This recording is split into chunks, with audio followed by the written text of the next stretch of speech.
In the Assist BI platform, using the BI Post module, we can share Power BI reports as images in email body on a scheduled basis. To simply do that, we just need to click on the New button.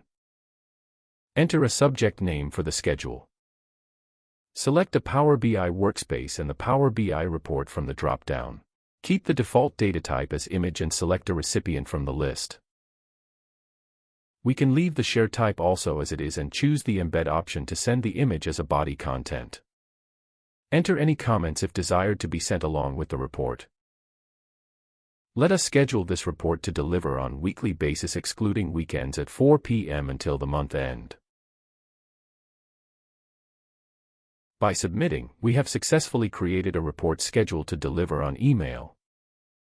Let us take a look at the recipient view of the report received on email.